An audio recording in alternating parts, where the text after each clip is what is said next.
अस्सलाम वालेकुम to all my viewers, welcome back to my YouTube channel. आज जो टॉपिक हम डिस्कस करेंगे वो है सिस्टिक फिब्रोसिस। टॉपिक डिस्कस करने से पहले मैं ये सबसे यही रिक्वेस्ट करूँगी कि जिन्होंने मेरा चैनल अभी तक सब्सक्राइब नहीं किया वो सबसे पहले सब्सक्राइब करें और साथ में दिए हुए बेल आइकन के बटन को जो है प्रेस कर दें ताकि मेरी हर नई आने वाली वीडियो आप तक बाईजी पहुँच सकें। अब जो हम टॉपिक डिस्कस करेंगे वो है सिस्टिक फिब्रोसिस। लास्ट 2 वीडियोस जो मैंने अपलोड की वहाँ पे जो है मैंने रिस्पायरेटरी फेलियर से रिलेटेड बात की, उससे लिंक जो है वो डिज़ीज़ की बात की।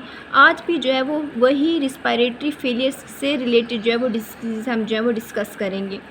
तो जो आज हम डिजीज़ करेंगे वो है सिस्टिक फिब्रोसिस। बेसिकली अब सिस्टिक फिब्रोसिस भी हमारे पास जो ये रिस्पायरेटरी फेलियर की ही वजह से हो रहा होता है। अब रिस्पायरेटरी फेलियर ज़रूरी नहीं है कि जो है रिस्पायरेशन में कोई हमारे पास जो है वो डिफेक्ट है। जो हो सकता है कोई रिस्पायरेटरी ट्रैक जो हमारे पास जिसमें ट्रेकिया आ जाता है, हमारे पास स्लेरेंक्स आ जाती है, इनमें कोई ना कोई जो है ऑब्स्ट्रक्शन हो जाए या कोई ना कोई जो है वो इम्पेयरमेंट हो जाए तो उसकी वजह से ये हमारे पास डिजीज़ हो सकती है। तो अब हम देखेंगे सिस्टिक फिब्रोसिस होती क्या है, किन फैक्टर्स की वजह से ये हो रही होती है, इसकी पैथोजेनेसिस, मैनेजमेंट, डायग्नोसिस और क्लिनिकल फीचर्स हम जो है वो इस वीडियो में डिस्कस करेंगे। तो बेसिकली अब सिस्टिक फिब्रोसिस को देखते हैं कि ये सबसे पहले ये हमारे पास क्या होती है कि ये हमारे पास कंजेनिटल डिसऑर्डर है। 2 मेन काजेज़ होते हैं सिस्टिक फिब्रोसिस के। जो मेन काज है वो हमारे पास जो है वो कोई कंजेनिटल डिसऑर्डर की वजह से हो सकती है। अब कंजेनिटल डिसऑर्डर हमारे पास क्या है कि वो डिसऑर्डर जो हमारे पास बाय बर्थ प्रेजेंट हो, मतलब जब हम लोग पैदा हों वो हमारे अंदर प्रेजेंट हो। ठीक है, तो एक ये काज हो गया कि हमारे पास ये कंजेनिटल डिसऑर्डर्स की वजह से हो सकता है। सेकंड काज क्या है कि हमारे पास ये जेनेटिक की वजह से हो सकता है कि कोई भी हमारे पास जो है ना वो जेनेटिक काज हो। ठीक है, अब जेनेटिक काज में क्या होता है, बेसिकली जेनेटिक क्यों आ रही होती है कि हमारे पास जेनेटिक कंडीशन तब आती है जब कोई भी चीज़ हमारे पास जो है वो पेरेंट्स से जो है ऑफस्प्रिंग में जो है वो ट्रांसफ़र हो रही हो। तो ये हमारे पास बेसिकली ऑटोसोमल रिसेसिव डिजीज़ है। अगर हमारे पास जेनेटिक काज आ रहा है तो उसमें होगा क्या, इसमें क्या होता है कि हमारे पास क्या है कि जो क्रोमोसोम नंबर 7 है, वैसे तो हमें पता है हमारी बॉडी में जो 46 नंबर ऑफ़ क्रोमोसोम्स जो है वो नॉर्मली तौर पे प्रेजेंट होते हैं। लेकिन अब क्या होता है कि जेनेटिक कंडीशन में क्या होती है कि जब हमारे पास कोई भी सीक्वेंस है क्रोमोसोम्स का वो इफ़ेक्ट हो जाए तो वो चीज़ जो है अबनॉर्मेलिटी की तरफ चल जाती है, जिसको हम म्यूटेशन का नाम भी देते हैं।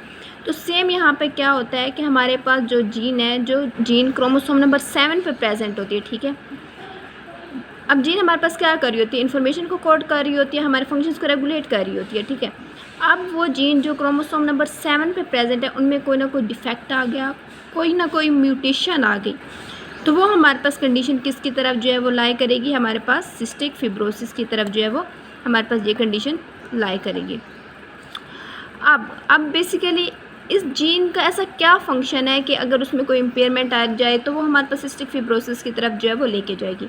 तो बेसिकली क्या होता है कि ये जीन हमारे पास क्या कर रही होती है कि हमारी जो सॉल्ट और वाटर, हमारे पास बेसिकली जो सॉल्ट और वाटर की रेगुलेशंस होती हैं वो कौन कर रहे होते हैं, हमारे पास क्लोराइड चैनल्स कर रहे होते हैं। ठीक है, तो अब क्या होता है कि हमारे पास जो है वो सॉल्ट और हमारे पास जो वाटर की जो है वो H2O भी जिसे कहते हैं, उसकी रेगुलेशन कौन कर रहा होता है, हमारे पास क्लोराइड चैनल्स होते हैं, क्योंकि क्लोराइड चैनल्स हमारे पास जो है सेल मेम्ब्रेन में प्रेजेंट होते हैं।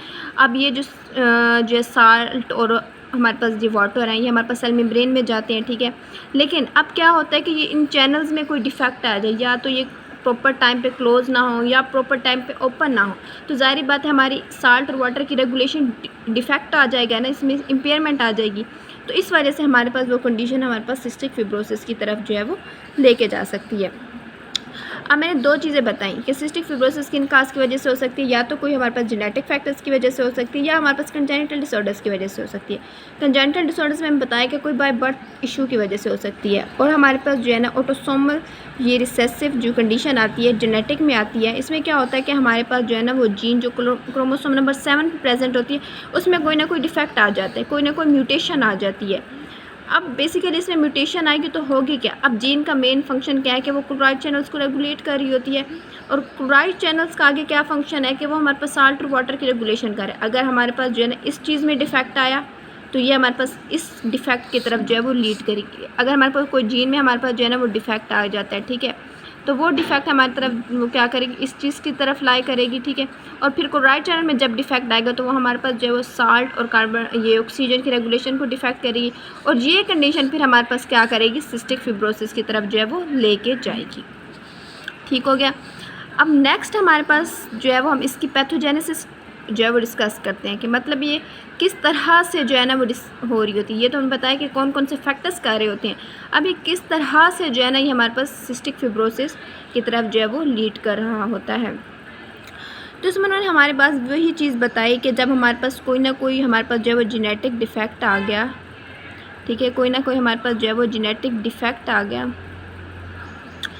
तो उसकी वजह से हमारे पास क्या होगा, जो हमारे पास सोडियम, हमने ऊपर बात की ना कि जब डिफेक्ट आए तो हमारे पास जब क्लोराइड चैनल्स में एबनॉर्मेलिटी आएगी, तो यहाँ पे वो यही बात कह रहे हैं कि जब जेनेटिक डिफेक्ट आएगा ना तो हमारे पास जो है ना वो सोडियम जो क्लोराइड कंटेंट है, सोडियम और क्लोराइड कंटेंट है, उनमें जो है ना या तो वो इंक्रीज़ कर जाएगा या तो डिक्रीज़ कर जाएगा। लेकिन सिस्टिक फिब्रोसिस की कंडीशन में ऐसा होता है कि जब हमारे पास जीन में डिफेक्ट आता है जो क्रोमोसोम नंबर 7 पे प्रेजेंट है, तो उसकी वजह से हमारे पास जो है सोडियम और क्लोराइड हमारे पास जो है ना उनका कंटेंट जो हमारे पास जो है वो इंक्रीज़ कर जाता है एबनॉर्मली तौर पे, ठीक है। एक तो नॉर्मल चीज़ होती है ना, ये हमारे पास जो है ना वो एबनॉर्मली तौर पे जो है वो इंक्रीज़ कर जाता है।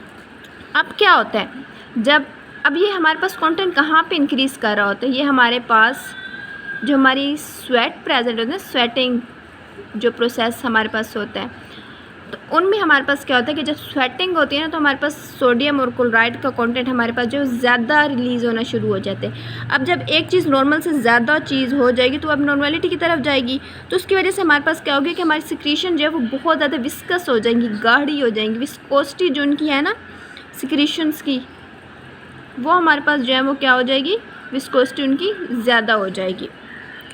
अब ठीक है, विस्कोसिटी ज़्यादा होगी तो क्या होगा कि जहाँ से हमारे पास क्या होती है कि म्यूकस ने जो है स्क्रीट होना होता है। म्यूकस कहाँ से स्क्रीट होता है, ग्लैंड से स्क्रीट होता है, तो वहाँ पे उन ग्लैंड्स में क्या होती है, ऑब्स्ट्रक्शन हो जाती है, ठीक है, वो क्या हो जाती है, ऑब्स्ट्रक्ट कर जाते हैं। तो ये चीज़ हमारी तरफ क्या करती है कि हमारे पास सिस्टिक फिब्रोसिस की तरफ लेके जाती है। तो हमने क्या बात की कि हमारे पास जेनेटिक डिफेक्ट आया है, जेनेटिक डिफेक्ट की वजह से हमारे पास सोडियम क्लोराइड चैनल की जो है वो कंटेंट जो है वो ज़्यादा हो जाता है स्वेटिंग में। सोडियम क्लोराइड कंटेंट जब ज़्यादा हुआ तो इस कंटेंट की विस्कोसिटी ज़्यादा हो जाती है, ठीक है। एक चीज़ जो है नॉर्मल है, ठीक है। अब जब उसमें और ज़्यादा ये हमारे पास नॉर्मल चीज़ इधर प्रेजेंट है, लेकिन अब जब हमारे पास जो है एक्सेसमेंट हो जाती है चीज़ की, तो देखो इस चीज़ की विस्कोसिटी जो है वो ज़्यादा हो जाती है। जब विस्कोसिटी ज़्यादा हो गई तो सपोज ये हमारे पास ग्लैंड्स थे, एक ग्लैंड से जो है ना ये स्क्रीट हो रही थी ये चीज़ें, तो क्या होती है कि जब एबनॉर्मल प्रोडक्शन होगी इन सिक्रीशंस इन म्यूकस की ग्लैंड से, तो वो इन ग्लैंड को जो ऑब्स्ट्रक्ट कर देंगे। अब देखो यहाँ पे वो सारा एरिया उन्होंने ले लिया, तो मतलब एक चीज़ को जो उसने ऑब्स्ट्रक्ट कर दिया, जिसकी वजह से अल्टीमेटली हमारे पास ग्लैंड की जो डायलेशन हो जाती है, ठीक है। और दूसरी तरफ हमारे पास जो है वो टिश्यू जो है डैमेज हो जाते हैं। तो किसकी तरफ, एक तो टिश्यू को डैमेज कर देती हैं, टिश्यू डैमेज हो जाता है, और दूसरा हमारे पास क्या करती हैं, हमारे पास ग्लैंड की जो है ना ग्लैंडुलर डायलेशन कर देती हैं, ठीक है। ये चीज़ हो गई। अब दूसरी हमारे पास